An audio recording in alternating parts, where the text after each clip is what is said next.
I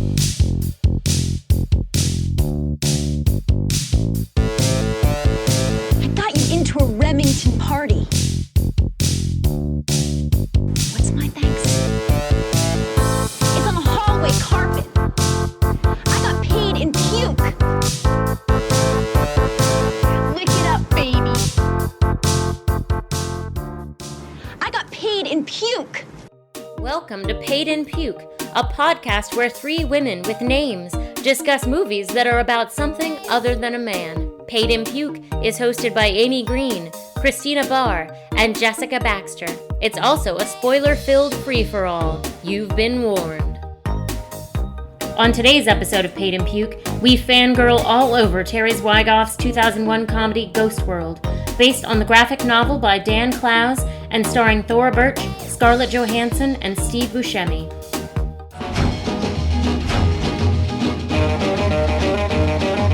I can't believe we made it. We graduated high school. How totally amazing. I can't help but feel I had some small part in how you turned out. Sometimes I think I might be going crazy from sexual frustration. You just hate every single guy on the face of the earth. That's not true. I just hate all these extroverted, pseudo-bohemian losers. You guys up for some reggae tonight? Do you have any other old records besides these? Seymour does. Who does? Him. He's the man with the records. Oh, what are we in slow motion here? Come on, what are you, hypnotized? Have some more kids, why don't you? जान पहचान हो जीना आसान हो.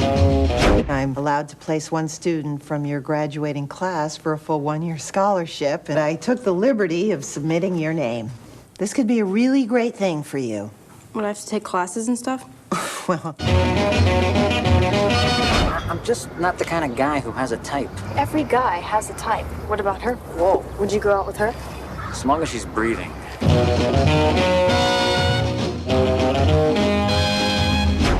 Hey, you! How many times I tell you? No check, no service. Get the hell out of my store. What do you think this is, Club Med? It's America, dude. Learn the rules. Loosen up. Feel the music.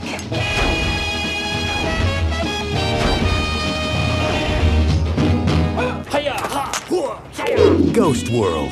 The underground comic book comes to life. We have to get together this summer. Yeah, that'll definitely happen. Written by Daniel Clowes and Terry Zwigoff.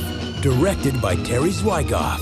Do you serve beer or any alcohol? After about 5 minutes of this movie, you're gonna wish you had 10 beers. It was 3 blocks down the hill from Harvard Exit. And, Oh, cool. Yeah. I love that theater. I do too, yeah. I miss it so much. And I can't remember actually if I saw Ghost World at the Harvard Exit or, because I know it was in Capitol Hill Theater. Oh. So it was either the Harvard Exit or the Egyptian. Yeah. I saw an advanced screening at Seven Gables. How'd you score that? Well, which picked up screening video. Oh, because he was the man about town at the time. Yeah. I mean, it was like we were very early dating, and it was like, oh, I'm dying to go see this, and I know there's an advanced screening. It was like, comic book stores had like passes. Right, I remember that. Or like Scarecrow had passes. It's like everybody was at them, and he went up to some place in Linwood or something, and it said in the ad like no phone calls, but he was like, I don't want to drive all the way there, and he called them, and they were like, okay, yeah, you can come get them. Okay, well, let's do it. On today's episode of Paid in Puke, we're talking about... Did I surprise you? I don't know how. Okay. You did just say let's do it. I feel like my mic is far away. Is it? But is that fine? It's fine. I just moved it. It's totally fine. They're really weird. I don't understand why. Sometimes they're fucking sensitive and sometimes they're not. That's why I always have to change the levels around. Mm-hmm. I wish I could just keep them in the same spot and it'd be fine, but it then. It's okay. Right. I think it'll be fine. Okay. It seems fine. They're very, very sensitive today. Anywho's. Welcome to Paid in Puke. Hey. I'm Jessica Baxter. I'm Christina. We're doing it we're sporadically introducing ourselves. I'm Amy Green. It's awkward every time. Yeah. I don't know why it's so awkward. Everyone else does it, and it's fine. And I don't know why. It's a totally normal thing to do. It's so hard for us to do it. Yeah. I don't know. Anyways, you guys know who we are. Right. And what you're listening to, which is Paid in Puke. And today we're talking about Terry Zwigoff's 2001 film Ghost World, based on the graphic novel by Daniel Clowes and starring Thora Birch, ScarJo and Steve Buscemi. And it's a comedic meditation about two best friends who are social misfits and struggle to transition from high school to adult life after graduation. But it's also so much more than that very simple plot. It's so good. Amy has a couple things to say about this movie. So I'm going to fangirl pretty hard on this. When he was writing Ghost World, like Ghost World was originally in installments in his comic book 8 Ball, and I was so into 8 Ball and especially so into Ghost World. And he used to have a thing at the back of every issue of 8 Ball, little mini cartoon of him reading letters, and they were all really weird, and he's like, I love all my mail, you know, so it's friendly. So I used to write to him, and I bought an original page from him. At the time, he was still writing Ghost World, and he wasn't selling any pages from Ghost World. But anyway, I bought an original page from an issue of 8 Ball. And he wrote me back a few times. He sent a little note with the page. That's awesome. And then he also wrote me a couple postcards and sent me a Christmas card that year, and I still have them. These are very treasured possessions of mine, and it's super weird to look at them, and it has my old last name and my old address from 1996. What a magic year, right? And one of those places, so way back in this postcard here from 1996, I'm like holding it up to the microphone. Can you guys all see this? It ends with, thanks for writing as always, new 8 Ball almost done. And then I must work on the Ghost World movie script. Wow. Best Dan Clowes. Also, this is funny in the beginning. It says, hey, it's me, the Keep on Trucking guy, because I think I wrote to him that my first username was Clowes fan. Wow. Oh, wow. Oh my God, I'm such a dork right now. That's so awesome. This is when I met before it was a thing, I met my old boyfriend on the internet, and that was my name when I met with Clowes fan. And he said he thought it was Clovis fan, or somebody I used to talk to online thought I was a fan of Chad Lowe. Like C. Lowe. Wow. Right? But anyway, I think one time I was chatting with someone online, and they were like, who's Daniel Clowes? And I was explaining him, and she's like, oh, is that the Keep on Trucking guy? Who is actually Robert Crumb. Right. But I must have told him that because he writes, it's me, the Keep on Trucking guy. That's so great that he was referring to things you wrote in your letter. Yes, I mean, that's like proper correspondence. Yeah, I mean, you know, then the other one, this is so incredibly dated because I must have asked him, did you like OK Soda? I remember I wrote him, did you like it? I'm just curious. It's not like if you say no, you're a sellout. Because remember briefly, there was this soda called OK Cola. Yes. And they had the cool cans, and there were 4 different cans, and they were all designed by different people, and one of them was by him. And he wrote, I only tried OK Soda 2 times. I thought it was okay at best and would probably never buy it myself. I guess the rest of America agrees with me because they gave up on it, I think. They, meaning the Coca-Cola company. So I'm really excited.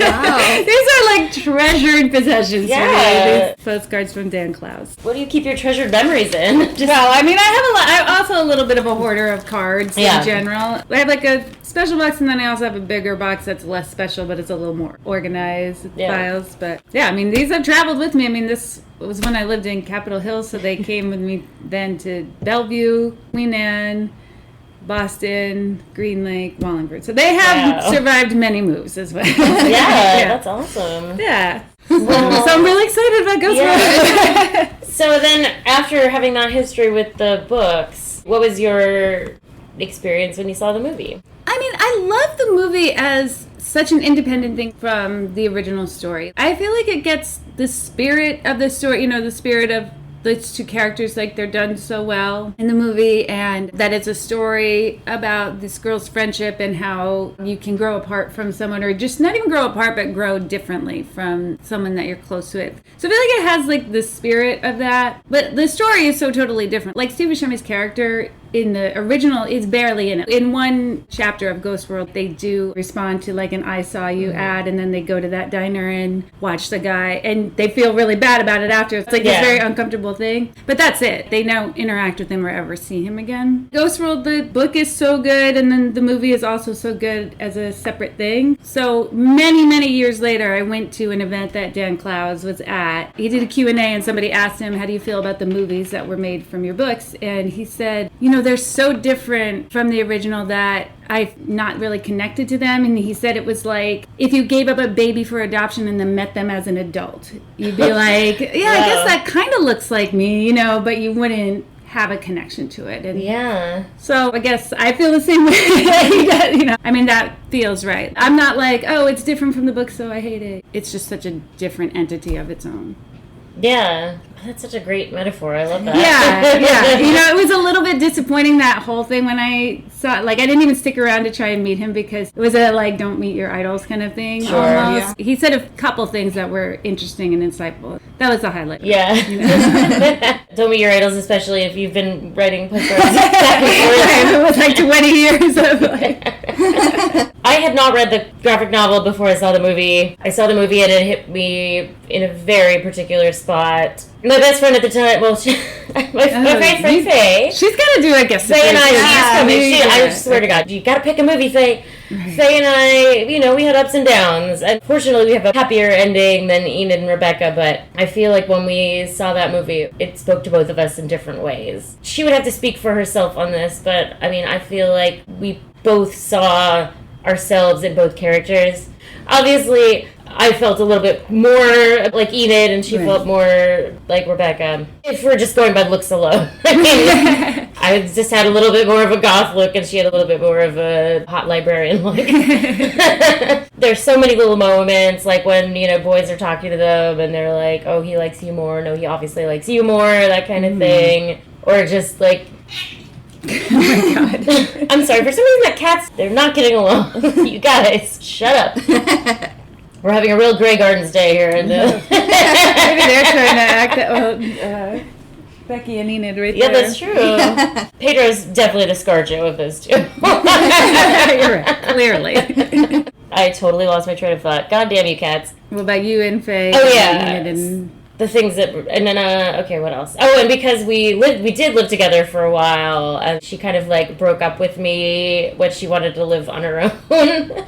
So in that regard, I kind of felt rejected by her in the way that Rebecca feels rejected by Enid. Mm-hmm. Obviously, we've worked these issues out, by the way. This is, like, long ago, but watching this movie again brought me back to that time and thinking about that. It's been a while since I saw it, but I did see it a bunch. And then there was also another, like, emotional connection. I had this on again, off again relationship with this guy. I knew he was a jerk, but he also knew how to make me feel good briefly, so I kept talking to him.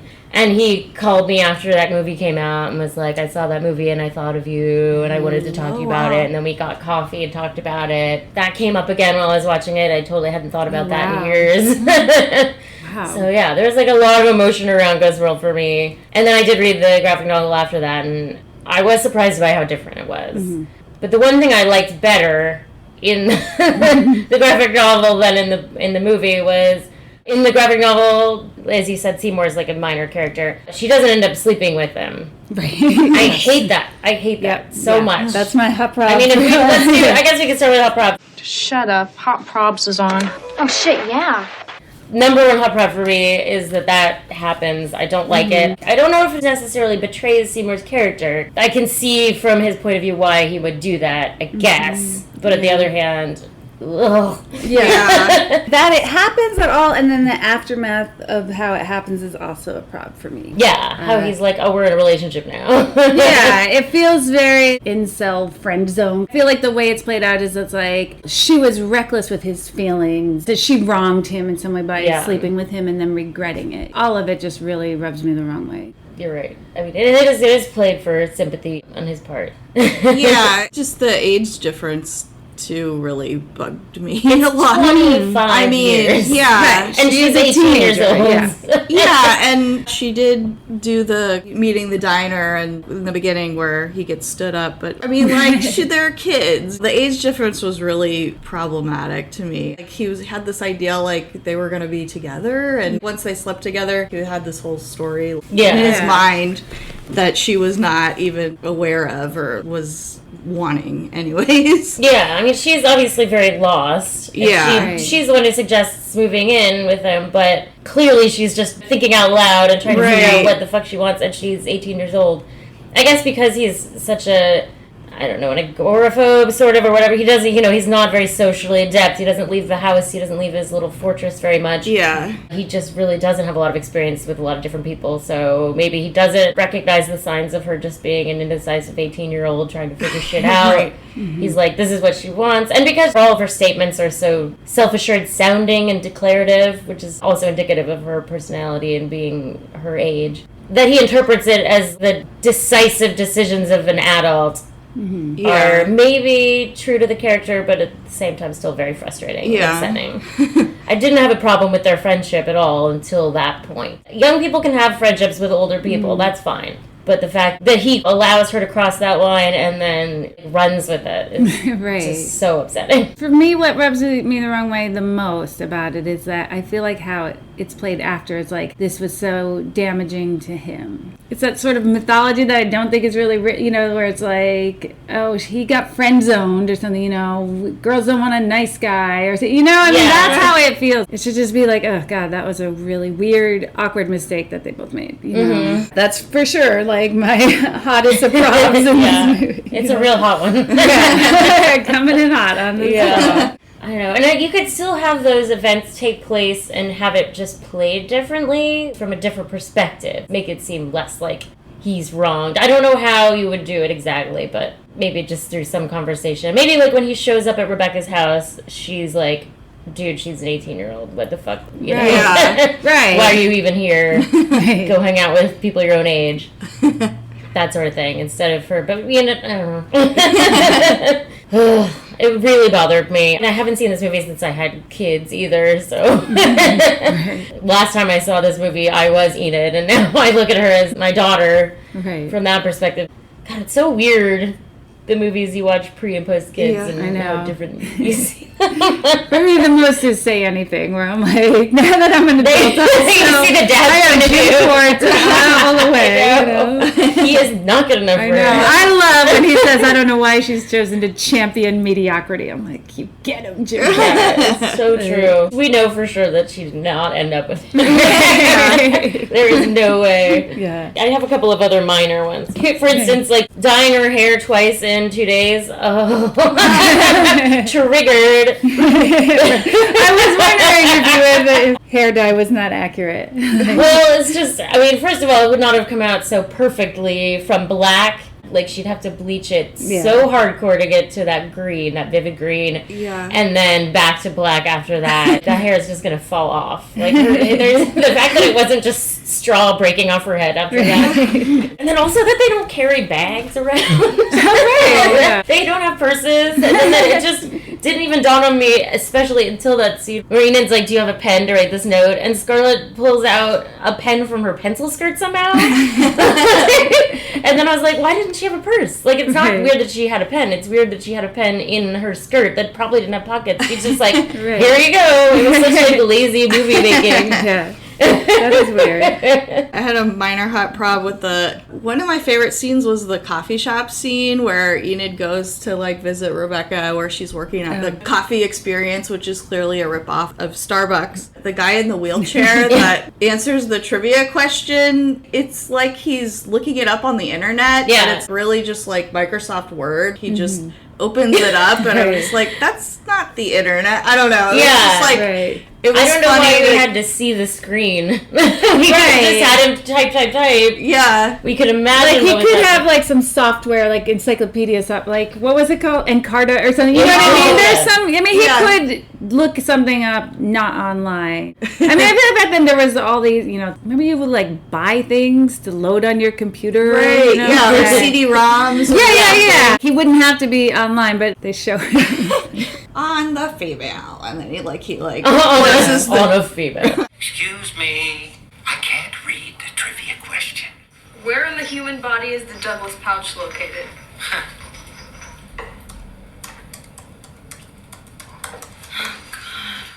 Slightly below the uterus on a female. That's Crispin Glover's dad, by the way. I was like, wow. That's crazy. I love that. That is actually, it's not from Ghost World, but it is from an issue of 8 Ball. It's just like a one-page thing, like that interaction. And I do like that. Because there's no rule against, express rule against Googling it, basically. Right. I mean, this was so long ago. That comic was probably like 1995, 1996. So now everybody's got it like in the palm of their hand, literally. But okay, some one person who's super nerdy and techie is going to be able to look up the trivia question and get free coffee. Right. He's scamming the system. He gets it every day, I guess. He's so smug about it. This is also a sign of the times thing, but there's pretty rampant use of the R word throughout the movie. That's the other thing I wrote down. Yeah. That's just hard to hear. But that is 100% how teenagers used to talk. Right. I mean, myself included. Well, at least we've come this far. I did have one other hot prop, which was how the video store clerk... I mean, video store clerks are like... That is not their thing, that they're like nerdy and super into movies, but he's never heard of 8.5, and he thinks she means 9.5 weeks. Or whoever it is he's talking to. I just was like... Yes. Somebody's looking for 8.5, and he... I think I think it's supposed to be because he's at like a Blockbuster type place. Oh, okay, yeah. Hello, welcome to Masterpiece Video. How may I help you this afternoon, sir? I'm looking for a copy of 8.5. Is that a new release, sir? No, it's the classic Italian film. Yes, sir. Just check that on the computer for you, sir. Yes, here it is. 9.5 weeks with Mickey Rourke. That would be in the erotic drama section. No, not 9.5, 8.5. The Fellini film. I guess that was like a commentary, like Terry Zwigoff's particular, I'm assuming, particular beef with Blockbuster type places is that they just hire people who don't care about movies versus the true cinematic lovers who work at real video stores. That makes and would more immediately sense. know what 8.5 is. Yeah, I do really like that character actor Patrick Fischler though. He's in a lot of David Lynch stuff. Is that the stuff. video store? Yes, Oh, okay. and I do really love the way he says that would be in the erotic drama section. Those are all my hot props. Yeah. Anybody else have any others? That's all of mine. Because the rest of it's just such a delight. Right. Next call. I miss the days where working people could get an apartment together and you can just work at a coffee shop and afford that. Things used to be more affordable. Living wages used to exist. Right, exactly. Ooh, I know. I've already started underlining meaningful passages in her copy of Moby Dick, if you know what I mean.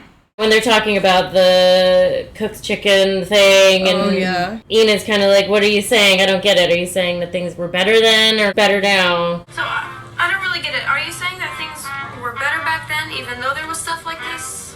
I suppose things are better now, but I don't know, it's complicated. People still hate each other, but they just know how to hide it better or something. Or something. I feel like that he doesn't know exactly. It is kind of true. Things are better in some ways and like a lot worse in others. Right, yeah. I'm sure Amy's got some things Oh, to should add we to do this. Oh my god, I have so many. Okay, I'm just gonna go in order. I love in the diner, they turn on the jukebox and she's like, who could forget this great hit from the 50s? Who could forget this great hit from the 50s, huh? I feel as though I've stepped into a time warp. Sorry to go back to the comic one more time, but what they left out, like one of my favorite thing from that scene in the comic is the waiter tells them the specials and there's like some pasta primavera thing and one of them was like, that was a popular dish in the 50s. Like, I guess so. I just really enjoyed that. I was bummed that they left that out. If he's so weird, how come he's wearing Nikes? Also, I love the nunchucks guy, like basically everything he says, but I love when he says rock and roll, baby, freedom of speech. What you think you're doing? Turn up that goddamn noise! Rock and roll, baby, freedom of speech. What do you think this is? Woodstock? Bring it on. I love when people say freedom of speech in such a nonsensical way. Your speech is not being like... It's not being a this dick. Is not at all. It's not even speech, because I think he says it about wearing a shirt. Like, Exactly. That's not speech. Oh, God, I love And freedom of speech is like playing your music loud in the parking lot while you swing your nunchucks around. Right. Also not speech, technically. This is not any of that. I like what Enid first says about Seymour is he's the opposite of everything I hate. I don't know. I kind of like him. He's the exact opposite of everything I really hate. In a way, he's such a clueless dork. He's almost kind of cool. The guy's many things, but he's definitely not cool. when she's like, it's not a modern punk, it's obviously a 19, and when Becky says, I didn't get it either, and she's like, everyone's too stupid. I also wrote down, everyone's too stupid. It's obviously a 1977 original punk rock look. I guess Johnny Fuckface over there is too stupid to realize it. I didn't really get it either. Everyone's too stupid. I really love that. I feel that a lot. Yes. Like when you're on Facebook, everyone's too stupid. And in the art class, what the teacher says about someone's picture, she's like, I thought maybe this was supposed to be your father. I also heard that one down. It's about the mutilator. My goodness. Yeah, it's a really great video game about a guy who kills people with a big hammer. Oh, I thought maybe this was supposed to be your father.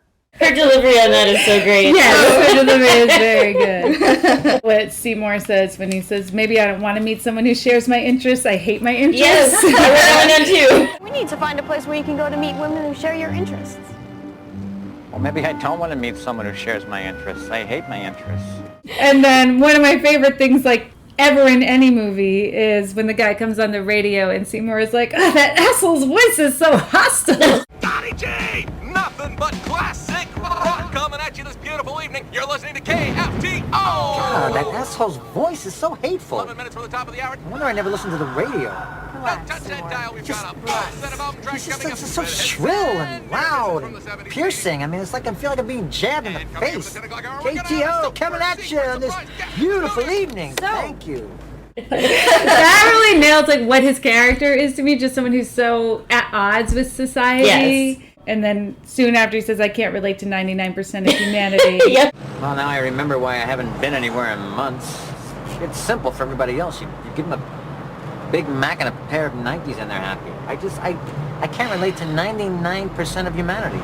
Well, I can't relate to humanity either, but I don't think it's completely hopeless. And then when Enid says, I can't stand a world where a guy like you can't get a date. Why do you care so much if I get a date or not? I don't know. Guess I just can't stand the idea of a world where a guy like you can't get a date. Like that. Oh, I love her yard sale. Yeah. And she's like, I'm really going to let some asshole with a soul patch have goofy guts. What was that all about? I thought everything must go. Yeah, right.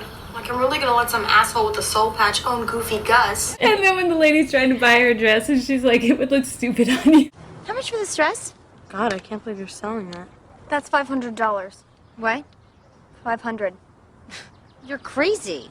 Should be like $2. Was wearing that when I lost my virginity. Well, why do I care about that? Well, why do you want it? I mean, it would look stupid on you anyway. God. Fuck you. I'm so bitchy, but I love that so much. And then I feel like you're going to relate to this one when his phone is ringing and he says, I have no desire to talk to anyone who might be calling me. Yes. Aren't you going to get that? Let the machine get it. I have no desire to talk to anyone who might be calling me. I'll call you back as soon as I get home. That was true even back when phones were the only way. Right. Yeah, I know. I mean, nowadays, like, oh my God, why is this ringing? Gross. Who does that? The last one that I wrote was when they're looking at the apartment and Enid's like, this is such a weird, crazy neighborhood. And Becky just says, this is a totally normal neighborhood. Where are we? This is such a weird neighborhood. This is a totally normal, average neighborhood. So that I feel like sums up what's going on between them. It's just like a perfect metaphor for their problems is the whole apartment hunt thing of how Becky thinks, oh, like we should dress up like yuppies to get a good apartment, and Enid's like, no way, I'm gonna dye my hair green instead. She just is doing everything she can to thwart the efforts. And then Becky's right that she's just not coming out and saying that she doesn't want to move in with her, but I honestly think she doesn't even know that until Becky says it. Right. Because she's kind of offended at first. She's like, oh no, of course I do. And then she's like, maybe I don't. Right. I mean, I feel like, and also they're both just sort of trying to figure out, like, how to be adults. And for Becky, it's more like you have to be kind of normie. Enid's trying to stay, you know, sort of trying to, she's just trying to figure out, like, can I be an adult and also be herself? How she is? Yeah. Which is why she relates to Seymour so hard. It's because he's doing that, kind of, even though he's not very happy. Right, but what she says about how he's so uncool that he is cool. I feel like sometimes that's like the coolest thing about someone is when they're so uncool they obviously don't care. He's certainly not trying to impress anyone, not trying to be cool. Yeah, exactly. I totally feel that. The part that captures his hostility to me is where they're in the car and the women with their small children are crossing the street and he's like, why don't you just have some more kids? kids. What, are we in slow motion here? Come on, what are you, hypnotized? Have some more kids, why don't you? Jesus Christ, move it! Seymour. Jesus, what's wrong with this guy? When they're looking at the apartment, it was just like a small thing, but there was like a really pregnant woman smoking cigarettes in the background.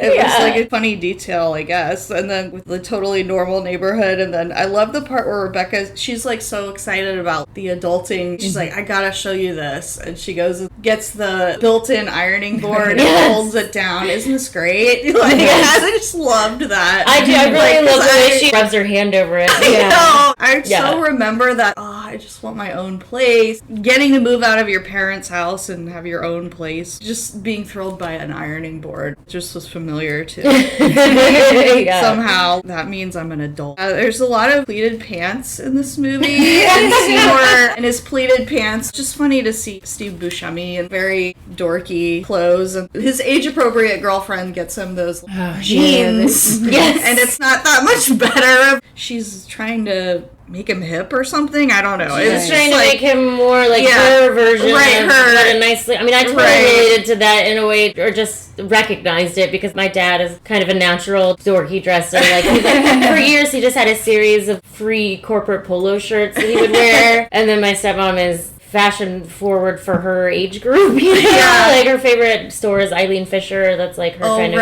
her jam. Every time I see her, she's like, look at this shirt and pants I bought your dad, or look at this haircut I made your dad get, or whatever, these shoes. And I'm like, he still looks like a 7-year-old man, you know? I don't know. Like, what do you want me to say here? Very nice. Hot. Oh my God, triggered. She also bought him a camo Speedo. Oh my God. And she posted a picture of it on Facebook and was like, look at my sexy husband. And I was like, what? I will. You gotta teach her how to like friends accept Jessica Baxter. Like, I get haunted by that image. Wow. Enid's like, I would kill to have all this stuff, and Seymour's like, please go ahead and kill me. I know. This is like my dream room. Look at all this stuff. You are like the luckiest guy in the world. I would kill to have stuff like this. Please, go ahead and kill me. I love that. I know. I hate my interests. It's so good. And I loved Enid's dad, Bob Balaban. He's just like so earnest and dorky and just wants to help her. And I love the scene where she's like, look at me, I'm not even listening to a word you're saying. You could even enroll in the winter quarter. You could actually live here and go to the city college part-time and still get a job if you want. Look at me, I'm not even listening to a word you're saying.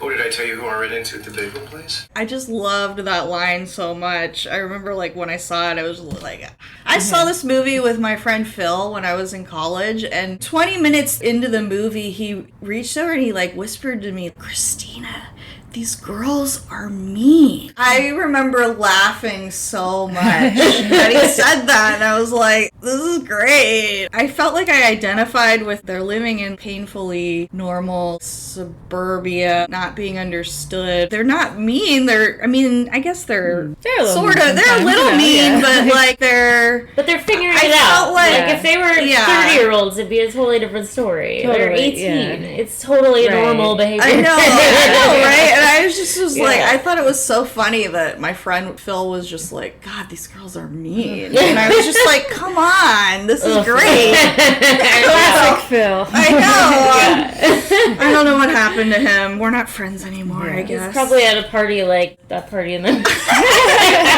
guys up for He's some the David reggae? Cross guy. Oh my God. Some reggae tonight? There's a Z right there. Watch and learn, Padre. There's a seat right there. Hey, mind if I sit down? Yes. Oh, man, that was cold. No, you're all right. You're pretty sharp. I also loved the Weird Al. Rebecca's like, I want to make love to him. So where's the Weird Al guy? Oh, there he is back there. I can see his hair bobbing up and down. I want to make love to him. I'm gonna tell him you said that. And it was just so out of the blue, and I don't know, I loved it. What does that even mean? Are you serious, or are you... That's kind of like a recurring thing with her, is that any, like, weirdo, she's kind of like, I want to do him, she says about the comedian or somebody else. Some other weirdo. Yeah, she does say something. Then the red guy, she says, gives her a total boner, which I know. Yeah, that was before he said, let's listen to some reggae Yeah. And I love, what are you guys doing here? Like, my acting class. It's so funky. I love this place. It's so, I don't know, funky. And she has the backpack purse. So that was like quite the thing around that time. Melora. What a funny character. The first 5 things you said were definitely on my list, Amy, but I have a bunch of other ones too. I really liked in the beginning when Enid's like, we're never going to see that guy again. I forget what his name is. The guy just sadly eating his cake at the table. Oh, yeah. And then she says, think about it. It's actually totally depressing. God, just think we'll never see Dennis again. Good. I didn't really think about that.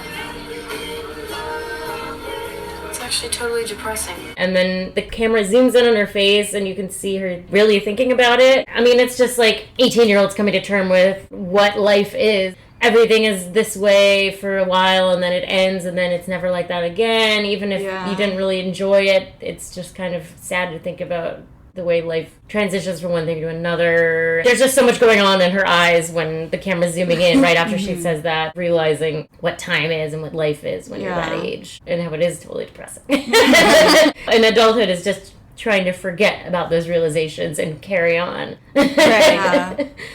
Yay! My favorite thing that Ileana Douglas' art teacher says is after she shows her video, which I didn't know until because I watched this movie with the subtitles on for the first time. I always thought it was nearer father, nearer, but it's mirror. Apparently, it's a mirror father. I thought it was something about he's coming up the stairs to molest her, nearer father, nearer. Oh. But she says, I like to show this to people I've just met because it tells them what it feels like to inhabit my specific skin. I like to show it to people that I'm meeting for the first time because I think it says so much about who I am and what it feels like to inhabit my specific skin. I love that. Specific skin. And then I really like when Seymour says that he has narrowed his collection down to 1,578 essentials. I've got about 1,578 at this point. I've tried to pare down my collection to just the essential. And then I also, just as a throwaway line, when they're looking at apartments, and Rebecca says, this one seems good, but there's no kitchen. This would be good, but there's no kitchen. Why does it seem good then? What even is that, an office space? I know, can you call it an apartment if it doesn't have a kitchen? Oh, and then of course the whole scene where Enid works at the movie theater. After I saw that movie, I stopped getting butter on my popcorn, and I've never gotten it since. Because when she put it as chemical sludge, I was like, oh god, that is what it is. Yeah, let me have lots of butter on it. Here you go, smothered in delicious yellow chemical sludge. Ew, it's not even real butter. And then her thing at the very end, right before she gets fired, obviously. Medium? Why, sir, do you not know that for a mere 25 cents more you can purchase a large beverage? Could I get a medium 7-Up? Medium? Why, sir, do you not know that for a mere 25 cents more you can purchase a large beverage? And I'm only telling you this because we're such good friends. Medium is really only for suckers who don't know the concept of value. Oh, and then also, of course, just the awesomeness when she's like, if you love traditional blues, I love Blues Hammer. Yes. Authentic Blues has a more conventional 12-bar structure in its stanzas. Oh, if you like authentic blues, you really got to check out Blues Hammer. They're so great. Blues Hammer's song is just amazing. It's one of his real Delta blues. Oh my god. All right, people, are you ready to boogie? Because we're going to play some authentic way down in the Delta blues. So get ready to rock your world.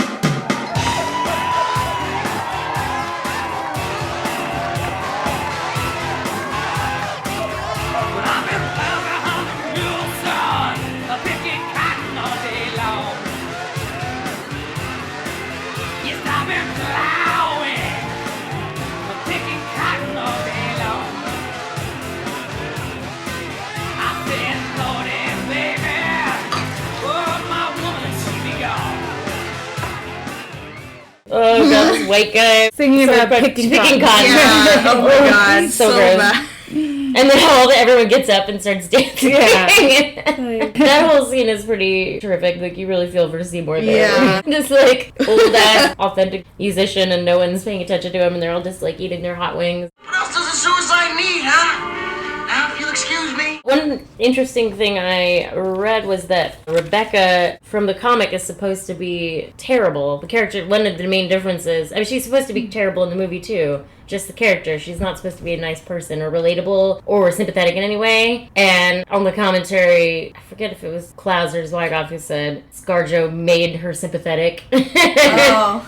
Which she definitely does. I mean, you feel for her. She's on her own trajectory and it's totally fine. But it's interesting that she was supposed to be a total asshole and you're supposed to think Enid has maybe been friends with her for too long and why are they in this toxic relationship instead of it's both of them in that relationship kind of torturing each other and both take part in that instead of Rebecca being the bad guy, which I thought was interesting. Yeah. Interesting. Yeah, I never really got that. I feel like they're supposed to be sort of like a yin and yang. Authors always like their characters are themselves. Like their full names in the comic are Enid Coleslaw, which it was like, I think 2 years of reading this before I put together that that's an anagram of Daniel Clowes. And then her name is Rebecca Doppelganger. Doppelganger being like, you know, your sort of evil twin. He probably sees it that way, that she's so much like him. Enid is him, and Rebecca's his bad side, sort of. I feel like stuff happens in the book, like between, like, I think Josh is a bigger deal in the book. I don't totally remember what happens there. I never felt like Enid's good and Becky's bad. I never felt that way either, but it was in the commentary that they said that. So I guess that's what he was going for. Yeah, he was going for that. Yeah, well, in the comic, Rebecca, like, they both have a crush on Josh, and then Josh declares his love for Enid, I think, and then Enid does something to Rebecca to make her mad, and so as revenge, she goes and, like, seduces Josh. Oh, I didn't know anything about that.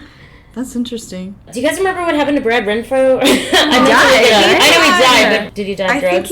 I think he overdosed. Overdosed on something? Yeah, the only other movie I remember him from was The Client, that John Grisham movie.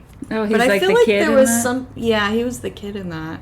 I get him mixed up with Edward Furlong for some reason. So I'm like, yeah, they were the just as like because Bad Boys or whatever. Troubled, former child actor. He's not from any big thing. Terminator. I mean, you know what I mean, like something like that. Like, do I just think this for no reason? I guess we could look it up. I'm looking it up because I totally meant to look up what happened to him because I just remembered he had a big tragedy. Apt Like there was something with a the guy that's right. Apt next People. door to the And that's Nazi. a Bryan Singer movie, right? Yes, and Ian McKellen is the Nazi. Oh, Sleepers. That was the movie that was like a really depressing movie, but he was one of the young kids in it. So he was like a promising child actor in a lot of things. But he wasn't from some big blockbuster, though. I don't think so. No, none of these were blockbusters. He was on one episode of Law & Order, Criminal Intent. And then he died in 2008 at the age 25. Wow, so he's really young in Ghost. He's like an actual teenager in Ghost World. I think they all are actual teenagers. Nice. That's nice. It is nice. Yeah, that's sad. That's way too young. I liked him in this movie a lot. Some interesting alternate casting facts about this. Originally, Thora was supposed to be Rebecca. Oh, wow. Which is so crazy to Yeah. think. Yeah. Christina Ricci also said in an interview that she was originally asked to play Enid, but that she had a scheduling issue. Oh. So they got Thora Birch. That also sounds kind of like Christina Ricci throwing shade, so it's hard to say. Because this comes from her saying that in an interview, so I'm like, I don't know if that was true or not. Or her just being like, that bitch stole my act. And Nathan Lane was suggested for the role of Seymour. God. And then producers, I don't think there was ever any chance of this happening. This is just an example of Hollywood producers sticking their nose where it doesn't belong, where they suggested Jennifer Love Hewitt for Enid. And also Claire Danes, and also Alicia Silverstone. For Enid? Yeah. Jesus. Wow. Not good. That would have been terrible. Jennifer Love Hewitt. I mean, Claire Danes maybe, but I feel like she might have been too old at that point. Right. Yeah. I think 2001. You can sort of see that there's some angst crossover with My So-Called Life. I mean, I think she's a good enough actress that she could at least make an effort there, but I mean, not right for Enid. No. You know? Yeah, I read that Terry Zwigoff got to use a lot of his personal music collection in the movie. Like, the studio wanted, since it was about teenage girls, they wanted to do all this pop music, and he's like, no. Somehow they relented, I guess, because they decided, well, this isn't going to be a really big commercial movie, so you can do whatever you want or something. Yeah. And I can't imagine using pop music would be... That would not have worked for this at all. Or well, it would have dated it pretty hardcore. Yeah. I mean, it's a little bit dated, but not that much. I mean, there's little things here and there, like the computer. Right. But, like, the fact that they all have kind of vintage landlines still seems like something you would do today in a movie. If you were to make that movie, just because they're all into vintage. In certain aspects of vintage. I really love the phones. Yeah, I loved the Enid's got the clear phone. Or, yeah, is it a Swatch? That's what I don't know. I was thinking it was like a Swatch phone. That like probably clear is where it you can is, see all the parts, and all the parts are different colors. I really loved those phones so much.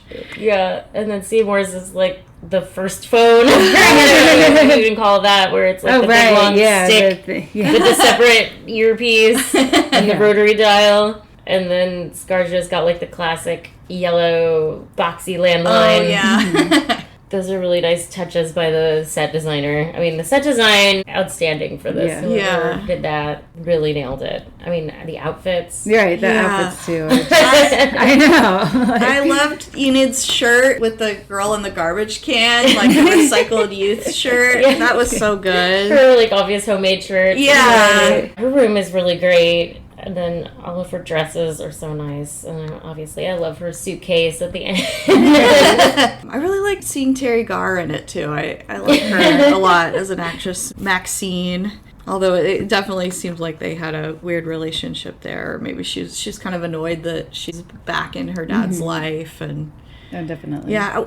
Did they ever say what happened to Enid's mom? I don't think so. No, yeah, I was mention wondering. it. I don't remember if they say it in the comic. I feel like maybe they say she left. Like, I don't think she died. I think she left, but I really don't remember. Apparently the original Coon Chicken Inn that they have that picture was a building in Portland, Oregon. Oh, right. Yeah. The building itself is still there, but obviously it was renovated. Oh, wow. Yeah, there's a couple of Pacific Northwest shout-outs, because the other thing was in the brochure for art school, it's UW. Oh, okay. It's a picture of Red Square. Oh, nice. That whole art class is so... I love, yeah. So many funny... Like, with the... I loved how she has a painting of Don Knotts, and it's like, it's so good. It's Don Knotts. It's like Don Knotts. Who is this? Enid? It's supposed to be Don Knotts. And what was your reason for choosing him as your subject?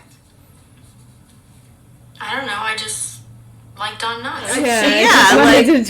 Like the lady just doesn't treat her art like it's valid artwork. Then the other teacher's pet student has the hangers all mangled up and symbolic of a woman's right to choose. Who is responsible for this? I am. Talk to us about it. It's my response to the issue of a woman's right to choose. It's something I feel super strongly about. Isn't this a wonderful piece class? This definitely falls into that higher category of art I was speaking of earlier. Right. It's Tampon really... and teacup. Oh, God, yeah. Well, what do we have here, Margaret? It's a tampon in a teacup. I can see that. Now, what can you tell us about it? First of all, what kind of sculpture is this? It's a found object.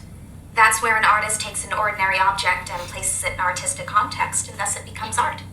It probably took 2 minutes to... It's definitely like he has... bend up wires. Yeah, that's definitely Dan Clowes having an axe to grind about art school and cartoonists not being taken seriously. Yeah. And he had a comic, Art School Confidential. That's the other thing that there was a movie from. A lot of the stuff in the art class are from Art School Confidential, like the tampon in a teacup and all that, you know, when she's like, this is an example of the higher art.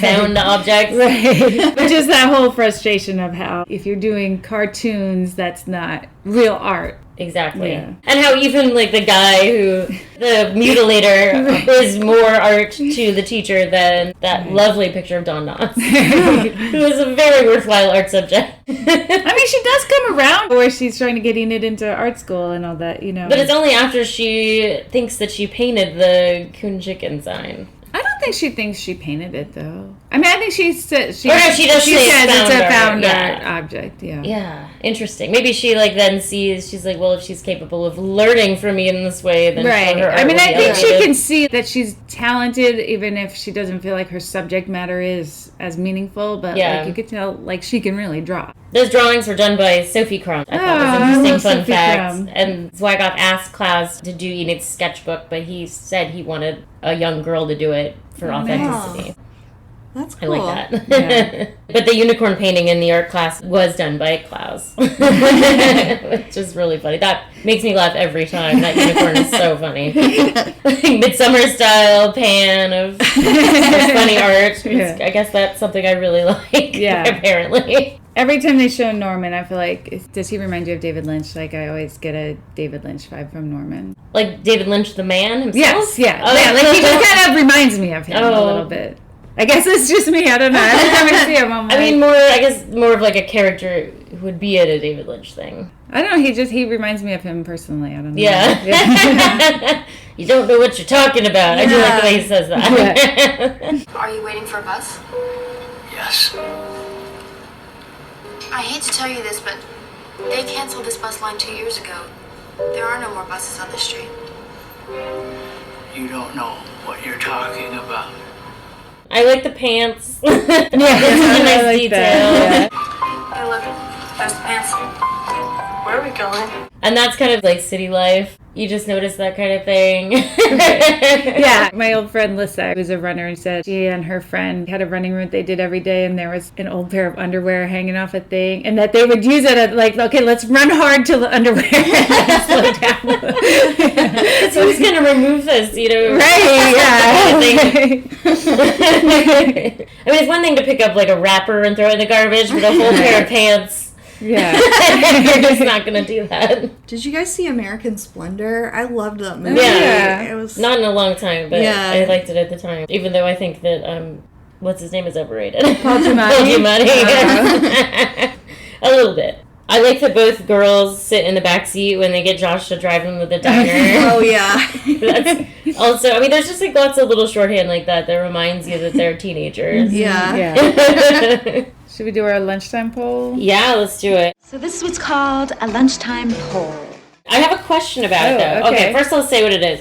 Our lunchtime poll is, what is your nerdiest interest, I guess? Nerdiest interest or nerdiest hobby? Nerdiest Well, I was thinking interest. the most uncool thing that you're into. The most I mean, uncool nerdy thing. and uncool is a little different. Yeah. But... So that was my question. Oh, okay. My question, because I asked my husband what he thought about what my interest was, because I was like, well, maybe there's something that I just don't think is that nerdy. Are you talking about something that you know a lot about? Like Seymour knows a lot about music, obviously. Things that you could talk on and on about beyond the point of the person you're talking to's interest level. Right. Versus something that you're ashamed to talk about, which are both things that Seymour has. He has things that he's ashamed that he's interested in, and also things that he will never shut up about. So which are we doing? Because I would have two answers. Right. I mean, we could always do both. But I Yeah. was thinking, to me, that's what the difference between nerdy and uncool. I was going for uncool, but I can also think of a nerdy. I mean, we can say both things. We can answer a two-part This question. is our podcast. We can do whatever the fuck we want. I would have to think for a second about it because I only thought of I have two uncool things, but I'm sure I could think of a nerdy thing. I don't know, maybe April. I don't know. I don't have a thing that I could go on about beyond anyone's interest. Well, then I could go first. So for me, then the thing that I can go on and on about is movies in general. I mean, I've seen a lot of movies. Maybe David Lynch in particular, because I not only have seen all of his movies, but I've seen them numerous times and read books about them and theorized. I've written theoretical pieces about David Lynch's work. So there's that. But I'm not ashamed of that aspect of me because I love it so much. Proud isn't really the right word, but I'm not ashamed. But then the thing that I am ashamed of how interested I am in it is Pokemon Go. Oh, well, so good. Pokemon Go. Yeah, here's the history there. Live in a house with a mural on the side of it. It became a Pokemon gym, which we found out because we were like, why are there always people standing outside our house looking at their phones and furiously typing? What the fuck is that about? And I posted it on Facebook, and then someone was like, I bet your house is a Poke Gym or a Pokestop. And then lo and behold, it was. And then that same friend said, and if it is, then you need to start playing Pokemon so you can defend your gym. I guess I do. So we started playing, and we were like, we have kids. Well, my husband made an account for our daughter, and even like made his avatar look like her and everything. Fast forward fucking 3 years later, our kids do not play Pokemon Go. And we still do. And at this point, like, the interest level is waning a little bit, but not as much as it should be 3 years later. I still fucking do it every day, but then they just introduce slowly more and more things that you have to do every day, to the point now where I'm like, this is just work, and I'm not enjoying it. But I do still enjoy, like, catching them all. And I have to. So there's that. Well, I don't know. I think it's cool, but I don't know if everybody would think it's cool, but I've gotten really into making birthday cakes for my nephews and my niece. Every year I want to take it up a level to see like how much more detail I can do, and I started with like the Betty Crocker box cakes. It's sort of how I started to learn how to bake because I didn't really know anything about it. I would hope that when they grow up, I'll still keep doing it year after year, and I don't know if they'll think it's cool anymore, but it's cool to me, and I'm gonna keep doing it. I don't know. Everybody loves cake. Yeah, everybody loves cake. That was just something I thought of. And then I also, whenever I travel anywhere, I always have to get the t-shirts of the places that I go. I'm wearing my Franklin's Barbecue t-shirt today because I want but like they have those, all I got is this t-shirt or whatever bumper sticker things, but I'm like, I need the t-shirt. I don't know, it's just like a thing. You're excited to get it's the an t-shirt. interest that I have, yes. So that was my Still kind of going around with like the nerdy part, but the most uncool thing that I'm into is heterosexuality. Which I don't feel like I should say anything more about that, but I've been thinking a lot about heterosexuality lately. And how uncool it is. Yeah, just thinking about it a lot. It's like, I just don't know how to quit you. Yeah. And then also Survivor, because I know Survivor is not cool at all. I fucking love Survivor. I'm not like deep dive nerdy, like there's been, I think this season that's currently airing is season 40, and I have maybe watched 10. So I'm not like, there's, this is a season of all returning players, and half of them I don't even know. So I'm not like deep dive nerdy into Survivor. Like I know, sometimes there's people playing and they refer, you know what I mean? I don't like know so many details, but like I do genuinely wholeheartedly love that show. My kids and I watch it together. It's like a little event for us. It's on Wednesdays, but we watch it Thursdays, and it's like Survivor, like when I write their notes and their lunches on Thursdays, I'm like Survivor tonight, and I draw a little picture of someone with a torch. Oh, that's awesome. I don't know why, I'm like the worst drawer, but I always try and draw a picture, just like a little doodle, in my kids' lunch notes. I don't do a good job like trying to draw some like Jeff Probst snuffing out someone's torch. I just always do like someone with a face like it's the tribe that's spoken. That's awesome. I really love that show. I don't believe in like guilt with guilty pleasure because like I really love it, so I don't feel bad about it. Yeah. But then I guess if I have to think of like a more nerdy thing that I know a lot about, to that extent, sadly, it's probably Woody Allen movies. Oh. Woody Allen, like all the everything related. Not in the last few years, obviously. Things came up. I was too far into. You know what I mean? Like, there's some people like I can never watch any of their stuff again because they're so bad, but I just can't not love a lot of those movies. You know what I mean?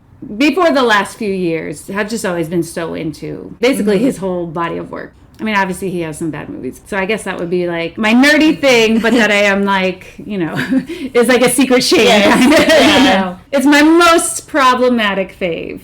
Not like my fave anymore. You know what I mean? It's a little bit hard to characterize. I have that with Roman Polanski movies. Right, okay. Yeah. And I haven't watched any of them in quite some time, but I mean, I love Rosemary's Baby, and Chinatown I think is very good, and I've seen it many times. It's tough. I really like Repulsion. That's like one of the scariest movies I've ever seen. Oh, I've never seen it. Very disturbing and scary, but it's Roman Polanski. Right. It's hard. It's very hard. I know, it's hard. I mean, I'm just like, I'm sorry, I can't, like, never watch Hannah and her sisters again. Like, I can't erase that. You know what I mean? Like, yeah, there's so many good roles for women. Like, it is so many great actresses in those movies. He has a career unlike anybody else. Every year it's like, do a movie, do whatever you want. Here's your barely any money, and no other director has that kind of career or body of work, had that kind of deal where it's like, do whatever you want. Once you hand in a movie, we're not going to expect it to make a lot of money. It's going to be big in award. You know what I mean? Like, it's hard. It's a very frustrating. If we never heard anything about Dylan Farrow or whatever, then just looking at his body of work, like, it's really, I think, unparalleled. I really like Michael Jackson music. Oh, that was a really hard, that's a hard one. Right. Like, I have that problematic fave too. How do you stop listening to the Thriller album? I couldn't watch that documentary. Oh, I didn't watch that either. There's no way I'll ever watch that. Yeah, I grew up listening to so much of that music. Yeah, it's hard to think about. There's kind of like a diagonal of like how much you really liked something and how bad and the alligator. You know what I mean? I feel like everybody's got different, like, it's kind of easy for me to not listen to Michael Jackson. I was like not into him. I'm not, you know what I mean? Like, it's hard to avoid it because it's all over the place. But there's a lot of stuff that I think I can just never watch that again or never. Totally. And then everyone's got their things that they are fine never watching again. Like, I actually am totally fine never watching another Woody Allen movie. Right. But I totally understand where you're coming from on that. Even though I haven't seen a Roman Polanski movie in a while, and I wouldn't watch a new Roman Polanski movie. Right. But even though I haven't seen, like, Rosemary's Baby in a while, I can't say definitively that I'll never watch it again, because for me, a lot of it is Mia Farrow, you know, and her performance. So it's really hard. It's so hard. Yeah, right. Especially movies are hard because it's not just one person. Versus, like, Michael Jackson, it's a little easier for me because it's just Michael Jackson, right? He's the only one responsible, so I could be like, it's fine to avoid that. Versus the fact that lots of people from behind the scenes and in front of the camera were involved in making this movie. That's a really good movie. I feel like with something, like, you can pick one thing you give yourself a mulligan on, you know? Kind of, yeah. I mean, I had no problem getting rid of all my Louis C.K. too. So. Oh, right. Yeah. Like, that was easy for me. Even though I loved Louis C.K. Yeah. And it's easy for me to say I'm never watching him again. The metric was, the metric of the betrayal is greater than the sum of his work. Right. Right. Yeah, basically. It's like everyone has to do their own personal calculation. Yeah. How very. That was our lunchtime pool. I feel like that got a little off the rails, but I mean, really sad now. Everything's just really sad right now. Cool. Never. How could we wrap this up? Sorry, I guess. Were you still recording? I was still recording. We never came up. We just didn't end it. It just petered out after the lunchtime pool. We were like, oh god, nerdy things we're into. Transition to problematic faves. Transition to everything's terrible, but not this movie. No. This movie is mostly really great. It's fun to see someone who became a big deal in one of their earliest roles. Like, it's really fun to see ScarJo so young. Yeah. And she's so good, and she's so good now, you know. I don't know why she was called. Well, no, that's not good. Negative. It was great to see young Scarlett Johansson, because she's so good. It was. Yeah. She is really good, and I do wish that Thora Birch had done a little bit more. Yeah, she hasn't. I really seen her around. Well, she had a terrible, like, stage dad. Like, basically nobody will work with her because her dad is like this tyrant. But she's an adult now. I think that's what that sabotaged her career, kind of. Oh, damn it. Yeah, I know. That's why I wasn't going to mention it. I'm like, that good stuff. Yeah, I know. So, ScarJo. Yeah. One person from this movie turned out okay. I feel like this movie might be perfect if it had been directed by a woman instead of the guy who ended up doing Bad Santa. Numerous Bad Santa movies, but what are you going to do? Yeah. Did he also do the Funtime cartoon interludes on Saturday Night Live? Terry Zwigoff? No, I think you're thinking of Robert Smigel. Oh, okay. I have it totally wrong. Okay, sorry. I did the Crumb documentary. Oh, Yeah, that was disturbing. I remember seeing that in high school, and I was like, whoa, this is messed. Really? I don't know, I was just disturbed by some of it. I don't remember it very much. Yeah, I can see that. I was into that kind of. I really liked comic books that had like depictions of jizz in them. Yeah, it's kind of a whole genre, jizz comics. Yeah, I love Crone's Wife, too. And that was one of the things I wrote, Dan Clowes, have you ever met Aileen Kaminsky? Yeah. From. And this is, yes, I have met Aileen, and she is indeed formidable. Best to you, Dan Clowes. That's a nice way to end it. That is a nice way. Aw, formidable. Yeah. A formidable woman. Yeah. Okay. Goodbye. This concludes Series 2 of Paid and Puke Podcast. Thanks for listening, and see you next series. If you enjoyed this episode of Paid and Puke, please take a minute to rate us highly on your preferred podcast listening apparatus. If you did not enjoy this episode, no further action is necessary. Paid and Puke is hosted by Amy Green, Christina Barr, and Jessica Baxter. Music by Silent Partner. Follow us on Twitter at Paid and Puke Pod, or join us on Facebook at Paid and Puke Podcast. Thanks for listening. Lick it up, baby. Lick it